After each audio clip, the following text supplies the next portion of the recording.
साथियों, मेरा नाम नवीन कुमार है। मैं बॉर्डर सिक्योरिटी फोर्स में सब इंस्पेक्टर मिनिस्ट्रियल के पोस्ट पर ईस्टर्न जोन में पोस्टेड हूँ। सिक्योरिटी रीजन से मैं अपना एग्जैक्ट लोकेशन यहाँ पे शेयर नहीं कर पा रहा हूँ।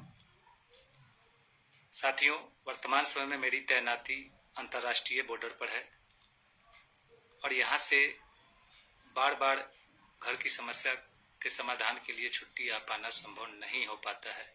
ये मेरी समस्या नहीं, किसी भी जवान की समस्या है, या यूं कहे कि यह समस्या नहीं है, ये उसका कर्तव्य ही है।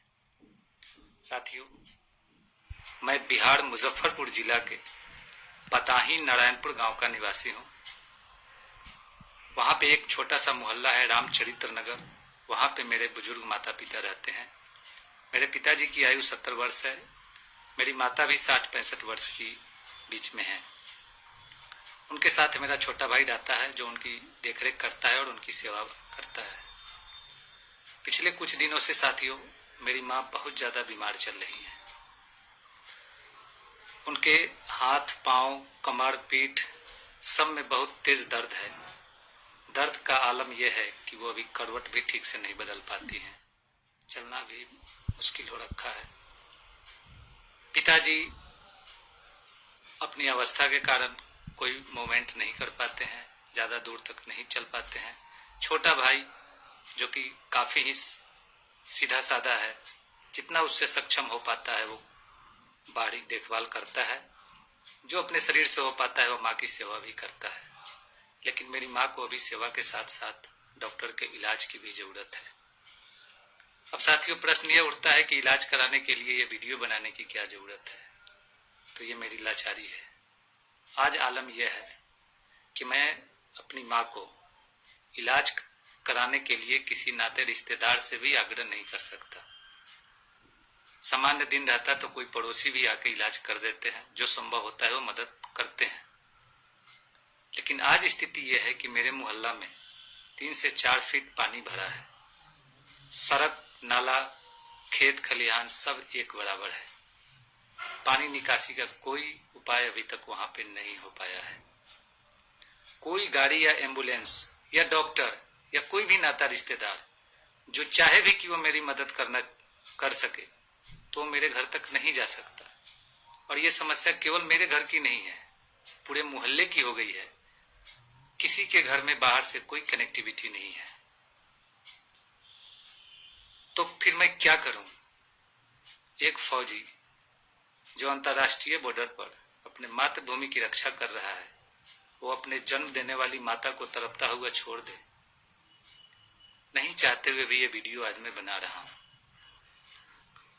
सुना है सोशल मीडिया में बहुत ज्यादा ताकत है, लोगों का मदद भी होता है। शायद यही एक आशा मेरे पास है, जिसके लिए मैं इस वीडियो के माध्यम से आप सभी के पास आ रहा हूं।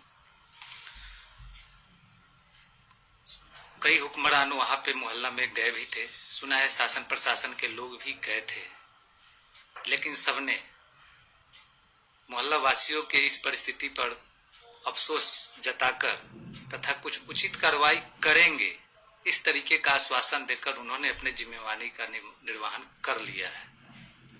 सब कुछ हो गया है, नहीं हुआ तो केवल यह कि पानी बाहर नहीं जा सका। वो जहां है वहीं है, और वो सरकर हमारे सरे गले सिस्टम को वहां पे उनका पोल खोल रहा है। पानी आ तो रहा है, पर जाए कहां? मोहल्ला वाले चाह कर भी अकेले इस समस्या का समाधान नहीं कर सकते, जब तक इसमें प्रशासन इन्वॉल्व नहीं होगा और उनकी मदद नहीं की जाएगी। हर कोई विवश है, और इसी विवशता में आज मेरी माँ भी लाचार है। सब कुछ होते हुए, सारे नाते रिश्तेदार परिवार होते हुए भी एक डॉक्टर तक मुहैया उसको नहीं कराया जा सकता। साथियों, अगर मेरी माँ को कुछ हुआ तो इस पूरे का जिम्मेवार वहां का सिस्टम होगा। वो हुक्मरान होंगे जिनके ऊपर एक आम नागरिक के समस्या को दूर करने की जिम्मेवारी होती है। साथियों, जब भी कोई अपने क्षेत्र से कोई नेता चुनाव जीतता है या फिर उसे कोई मंत्री का पद मिलता है, तो हम सभी चाहे दूर दूर ही क्यों न बैठे हों, खुश होते हैं कि चलो हमारे क्षेत्र से कोई ऊंचे पद पे गया है। ऐसे ही मेरी माँ भी खुश हुई थी, कहती थी कि चलो अपने क्षेत्र का एक नेताजी मंत्री बने हैं, अब रोड भी बनेगा, नाला भी बनेगा और अगले साल से शायद पानी की समस्या नहीं होगी।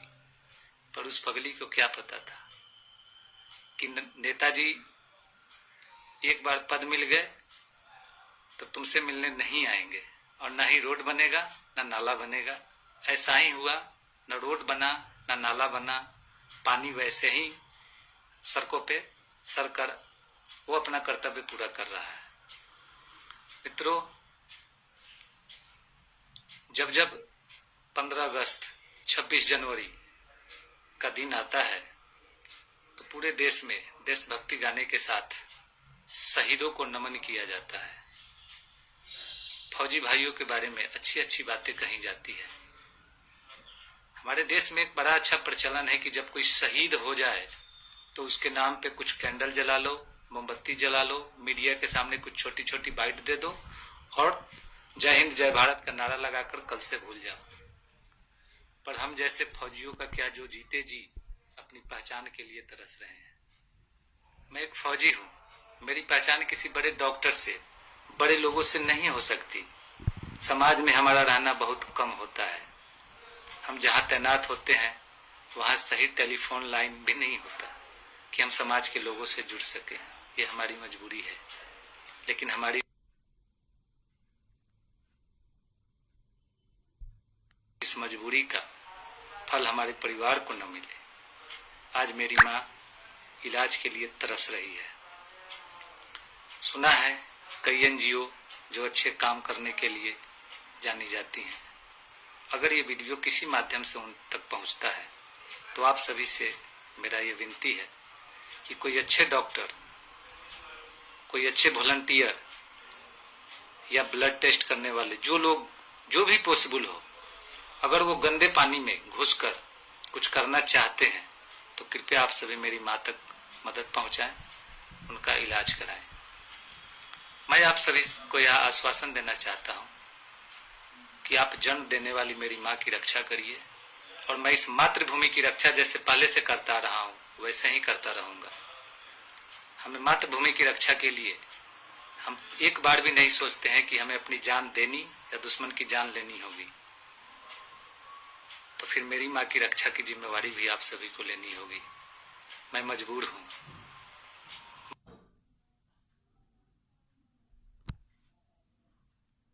नहीं पहुंच सकता, लेकिन जो वहां लोग बैठे हैं वो मजबूर नहीं है। आप सभी से मेरी विनती है, एक आग्रह है कि मेरी माँ को प्लीज जो भी हो सके जल्द से जल्द इलाज दे।